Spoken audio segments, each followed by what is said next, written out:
दर्शकों, हम देख रहे हैं मन की आवाज प्रतिज्ञा में आगे क्या होता है। जैसे कि शक्ति अपना काम निपटा रहा है, वो बक्सा लेकर तो खड्डे के पास आकर रख दिया है उसने।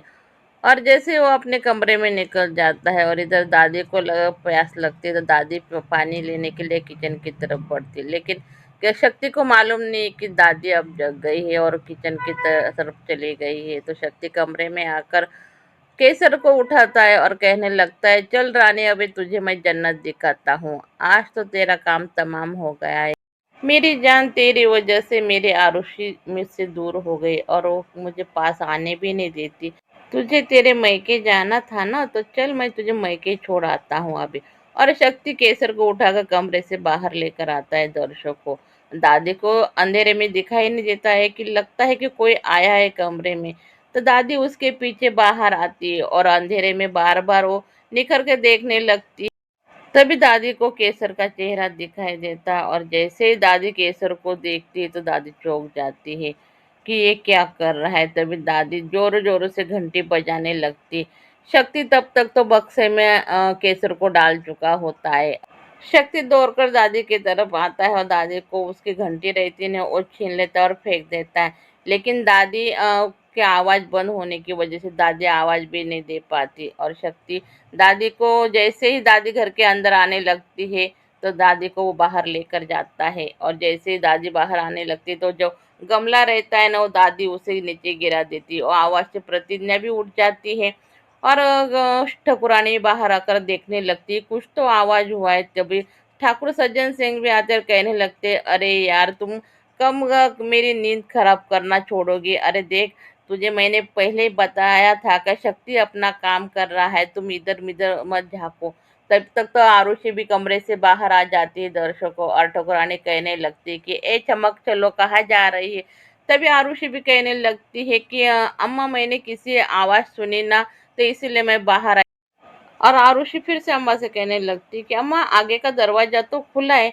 ठकुरानी समझ जाती कि शक्ति ने वो दरवाजा खुला रखा होगा। शक्ति सिंह तो बाहर दादी को रस्सी से बांध देता है और जो खड्डे में बक्सा ठेहा रख देता है ना, उसे मिट्टी से ढकने लगता है। दादी फिर से जोर जोर से आवाज करने की कोशिश करती है, लेकिन शक्ति कहने लगता है कि अरे बुढ़ाओ, मत इतना आवाज करो, तुम्हारा आवाज निकलेगा ही नहीं। तभी शक्ति घर के अंदर आता है और कहे, ठाकुर सज्जन सिंह कहने लगा, अरे कहाँ गया था रे इतनी रात तक। तो भी शक्ति कहने लगा, क्यों, अब क्या तुम चौकीदारी करोगे क्या मुझ पर। तभी आरुषि को कहने लगता है, अरे जाओ ना, सो ना, क्या नींद नहीं आ रही क्या तुम्हें, मैं सुलाने आऊँ क्या तुम्हें। ऐसा वो आरुषि को कहने लगता है। दोस्त, अरे कमबख्त, कुछ तो शर्म के होगे, ऊपर तुम्हारे माँ बाप है ना, क्या उसे बोल रहा है कि सुलाने क्या हो गया। और घर के अंदर जाकर वो दारू की बोतल उठा कर लाता है। दादी को कहने लगता है कि तुम्हें क्या लगता है, तुम मेरे किए करा पे पानी फेर देगी। अरे नहीं दादी, उसे तो मैं अभी मार के दम लूंगा। और जैसे ही प्रतिज्ञा घर के बाहर आने लगती है, जो नीचे गमला होता है ना, वो गमला उसके ठोकर लग जाती है। उठाकर देखने लगती है कि ये गमला कैसे गिरा, ऊपर तो रख देती है। और जैसे वो बाहर आने लगती है तो उसे कोई आवाज सुनाई देती है। दादी की आवाज होती। दादी जोर जोर से आवाज निकालने की कोशिश कर रही होती। तभी वो घर के पिछवाड़े आकर देखती है, तो दादी को शक्ति ने रस्सी से बांध लिया होगा। तभी वो दौड़ के आती है, अरे दादी क्या हुआ। तभी दादी जोर से केसर की आवाज निकालती है और कहना दे, केसर केसर, उसे बचाओ, ऐसे बोलने लगती है। ये देखकर तो प्रतिज्ञा भी चौंक जाती है कि दादी की आवाज वापस कैसे आई। प्रतिज्ञा दादी की रस्सी खोल देती है और दादी दौड़कर जहाँ केसर को गड़ा होता है ना, वह फावड़े से मिट्टी निकालने लगती है। प्रतिज्ञा कहने लगती है, अरे दादी क्या हुआ, आप ऐसा क्यों कर रहे। तभी दादी कहने लगती है कि इसके नीचे शक्ति ने केसर को गड़ा कर रखा है। तभी प्रतिज्ञा भागकर कृष्णा को उठाने जाती है और कृष्णा, उठाओ जल्दी। कृष्णा कहने लगता है, अरे क्या हुआ, क्यों उठा रही मुझे। अरे तुम जल्दी चलो, मैं तुम्हें बाद में बताऊंगी। जैसे ही कृष्णा बाहर आता है और दादी के हाथों में पावड़ा देखकर वो भी डर जाता है कि क्या हुआ। तभी दादी कहने लगती है, केसर केसर को इसका अंदर कृष्णा ने रखा है। और तो प्रतिज्ञा जोरों से कहने लगती है, पहले कृष्णा तुम केसर दीदी को बाहर निकालो, नहीं तो देख केसर दीदी मर जाएगी। कृष्णा भी मिट्टी निकालने लगता है। बक्से के अंदर से आवाज सुनाई देती है, वो आवाज केसर की होती। लगता है केसर जिंदा है। ऐसे तभी प्रतिज्ञा और दादी भी मुस्कुराने लगती है। दादी फिर से केसर की आवाज सुनने की कोशिश कर रही है। दर्शकों, देख लो आप, कृष्णा बक्से के ऊपर की सारी मिट्टी निकाल लेता है और जैसे ही बक्सा खोलता है तो केसर की आवाज सुनाई देती है और सबके होश उड़ जाते। दादी तो खुशी के मारे और रोने लगती है। प्रतिज्ञा भी वैसे ही करे दर्शकों। केसर जैसे ही आवाज निकालती प्रतिज्ञा प्रतिज्ञा दादी दादी कर रही होती है, लेकिन आवाज निकालने के जो बेहोश थी ना तो फिर से वो बेहोश हो जाती। सबको लगता है कि अब वो मर गई है। ये देखकर तो प्रतिज्ञा के होश उड़ गए दर्शकों। तभी वो केसर को लेके तो अभी दवाखाने में निकल गए हैं और सवेरे होते सज्जन सिंह दाखुन करने के लिए बाहर आते हैं और मन ही मन में कह रहे होते कि शक्ति ने काम किया क्या नहीं किया अभी देखना पड़ेगा। और इधर दवाखाने की तरफ प्रतिज्ञा दादी आरुषि कृष्णा भैया सबके सब आए हैं केसर को लेकर। और वो दोनों ही अभी डॉक्टर की प्रतीक्षा कर रहे दर्शकों की। पता नहीं केसर की तबीयत कैसी है, जिंदा भी है या नहीं, अभी तक तो किसी को मालूम नहीं दर्शकों। बहुत टेंशन में सभी बैठे हुए और भगवान से दुआ कर रहे हैं कि जल्दी से केसर दीदी अच्छी हो जाए। डॉक्टर तो अपना काम कर रहा है दर्शकों। पता नहीं क्या केसर के बारे में अभी तक तो कुछ भी मालूम नहीं पड़ा। लेकिन अब प्रतिज्ञा तो बहुत टेंशन में आ गई। तब तक तो डॉक्टर बाहर आते और कहने लगते हैं कि आपकी जो पेशेंट है वो अभी खतरे से बाहर। तभी कृष्णा कहते हैं लगता है कोई दिक्कत तो नहीं ना डॉक्टर साहब। तभी डॉक्टर कहना नहीं नहीं अभी तो कोई दिक्कत नहीं, आप उन्हें घर ले जा सकते हैं। ये सुनकर तो दादी आरुषि और प्रतिज्ञा सबके खुशी के मारे बहुत ही प्यारी मुस्कान निकल रही दर्शकों और कृष्णा से कहते हैं कि कृष्णा अब आगे क्या करेंगे। और ठाकुर सज्जन सिंह जो घर के पिछवाड़े गड्ढा खंदा होता है ना वहां आकर देखने लगते हैं कि शक्ति ने अपना काम पूरा किया कि नहीं। वो अपने पैर मार रहे होते और कहता है अरे मेरे बेटे ने तो अच्छा काम किया, उसका काम तो तमाम कर दिया, उसको अभी गले लगाने की बात है तो हाँ मैं अपने शेर को अभी गले लगाता हूँ। घर के अंदर आकर वो ठकुरानी से कहने लगते अरे ठकुरानी तुम निश्चिंत हो जाओ और अपने बेटे की दूसरी शादी की बधाइयाँ दो। और देख तुझे जितना भी तूने मन्नत मांगी थी ने वो पूरा कर लो, शक्ति ने अपना काम पूरा कर लिया है। ये देख कर तो ठकुरानी भी बहुत खुश हो जाती है दर्शकों। कुछ देर के बाद तो सज्जन हवेली में कयामत ढा जाती है दर्शकों। शक्ति बहू को सामने देखकर तो सबके होश उड़ जाते। और तभी केसर कहने लगती है कि मुझे मेरे पति ने मारने की कोशिश की है दरोगा साहब, आप उन्हें अब गिरफ्तार कर लो। तभी सज्जन सिंह सामने ऐसे दिखाई देते हैं कि जैसे कि कुछ हुआ नहीं और उनको कुछ मालूम ही नहीं। तभी वो पुलिस साहब से कहने लगते हैं कि अरे दरोगा जी आप अंदर मत जाओ, यहाँ रुको। किसने कहा कि इसको मारने की कोशिश की? अगर इसे मारा होता तो ये सामने खड़ी थोड़ी होती। अरे केसर बहू क्या बोल रही है, दरोगा जी को बार बार क्यों तकलीफ दे रही है तू? तभी प्रतिज्ञा जोर से कहने लगती है कि हमने सबूतों के साथ यहाँ पुलिस को बुलाया है। ये देखकर तो सज्जन सिंह के कान खुले के खुले ही रह जाते हैं और कहने लगते हैं कि अरे भाई कोई सबूत है क्या तुम्हारे पास? तो जैसे ही वो सबूत मांगने लगता है सज्जन सिंह तो पीछे से दादी की आवाज आती है जोर से, हाँ सज्जन हमने अपने आंखों से देखा है शक्ति को केसर को गड्ढे में गाड़ते हैं। ये बात सुनकर तो अभी सज्जन सिंह के होश उड़ गए। और तभी दादी कहने लगती है अरे मैंने इतने 25 साल से अपनी जुबान बंद रखी थी, इसका मतलब ये नहीं कि तू कुछ भी करता जाएगा। तेरे बाप की वजह से ही मैं अपनी जुबान बंद रखती। तुम लोगों को ऐसा लगता है कि औरत सिर्फ इस्तेमाल की चीज होती है, जैसे चाहो वैसे न चाहो। तुम्हारे जैसे लोगों को औरत तो सिर्फ पैर की जूती लगती है। अरे तुम्हारा बाप भी ऐसा था और तुम भी वैसे निकले और तुम्हारी नस्ल भी वैसी निकली। दादी बहुत बुरी तरह से सज्जन सिंह को खरी खोटी सुनाती रहने लगती दर्शकों। ये देखकर तो शक्ति और अम्मा जी भी देखने लगती कि अभी अम्मा को क्या हो गया है। दादी का जी घबराने लगता है। तभी कृष्णा दादी को पास आकर कहना अरे दादी तुम रुको, ज्यादा तकलीफ हो रही तुमको। अरे क्या हुआ दादी?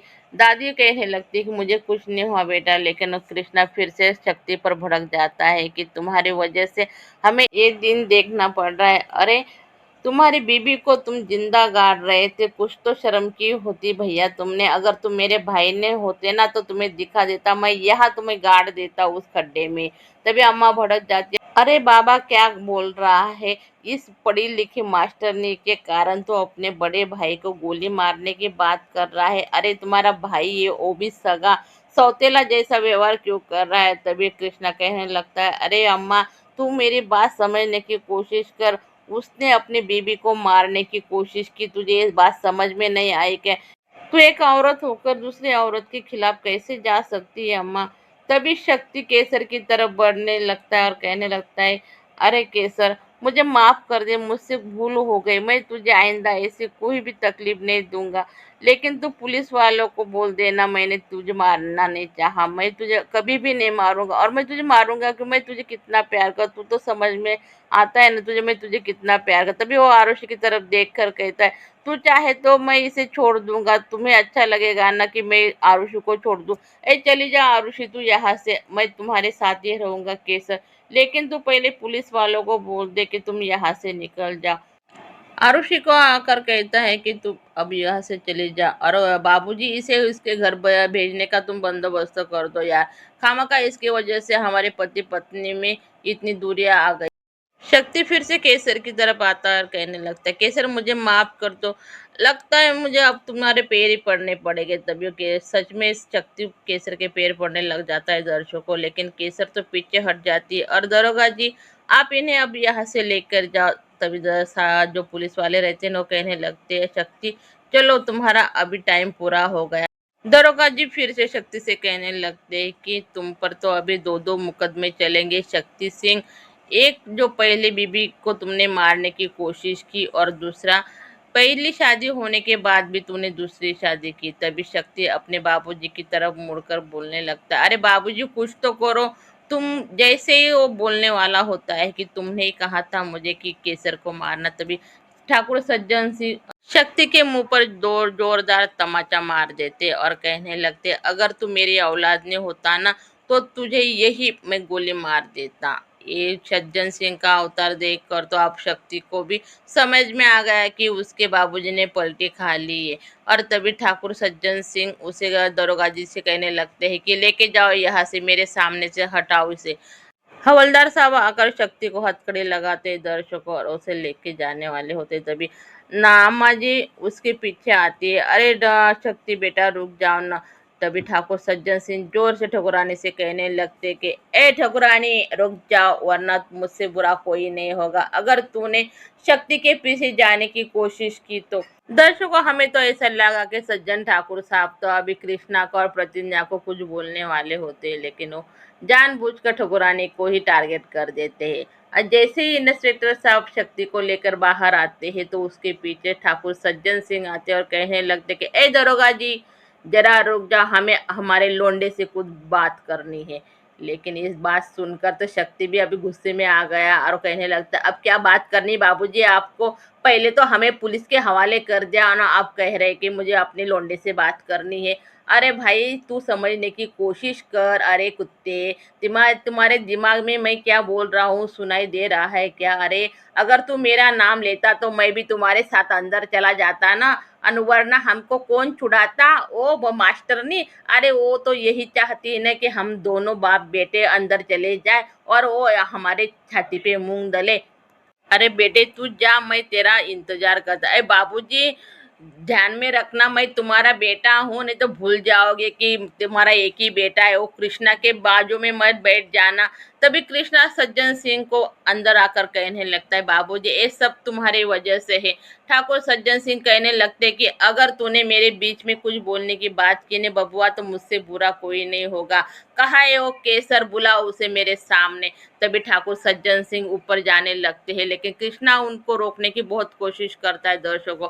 तभी भी ठाकुर सज्जन सिंह तो रुकने वाले होते नहीं, वो ऊपर जाकर कहने लगते कि ए शक्ति बहू बाहर आहा, तुम्हारी यहाँ रहने की कोई जरूरत नहीं, निकल जाओ मेरे घर से। तभी तब तक तो केसर अपनी बैग बांध रही होती दर्शकों, और जैसे सज्जन सिंह दरवाजे को लात मारते हैं तो देख कर ही वो भी चुप बैठ जाते हैं कि केसर तो अभी निकलने वाली होती है, और जैसे पीछे मुड़ती और कहने लगती है कि भाभी जी हमें माफ कर दो, वैसे भी हम पहले से इस हवेली के बारे में सोच रहे थे, इनके घर वालों के बारे में सोच रहे थे कि सबका अच्छा हो, लेकिन मेरी वजह से आपका बेटा अब जेल में गया है तो मैं भी यहाँ नहीं रहूंगी। मुझे लगता है कि मेरी यहाँ किसी को जरूरत नहीं। तभी कृष्णा और प्रतिज्ञा कहने लगती, अरे बौजे आप ऐसा क्यों कह रहे हो, आप कहाँ जाओगे? तभी प्रतिज्ञा भी कहती है, नहीं दीदी आप मत जाओ ना, लेकिन केसर कहने लगती नहीं प्रतिज्ञा मुझे जाना पड़ेगा। अरे इतना कुछ होने के बाद यह मैं कैसे रोकूं। तभी प्रतिज्ञा को गले लगाकर केसर निकलने लगती तो पीछे से आरुषि आवाज देती, दीदी रुक जाओ, मैं भी तुम्हारे साथ जाऊंगी। ये आवाज सुनकर ठकुरानी कहने लगती, वाह वाह, तुम कहाँ जा रही हो? तुम्हें यहाँ ही रहना पड़ेगा, यहाँ तुम्हारी जरूरत है, और तुमने यहाँ से कदम रखा न तो मुझसे बुरा कोई नहीं होगा। तभी दादी कहने लगती है, क्या कहा तुमने? इसे यहाँ रखने का कोई मतलब नहीं, और यहाँ तू किस हक से उसे रोक रही है? इसे जाने दे बहू तू। आरुषि को दादी कहती, जाओ बेटी तुम अपने माँ बाप के यहाँ। और प्रतिज्ञा के गले लगकर आरुषि और केसर अपने घर निकल जाती दर्शकों। लेकिन उसे देखकर आरुषि को और दादी को तो बहुत रोना आ रहा है।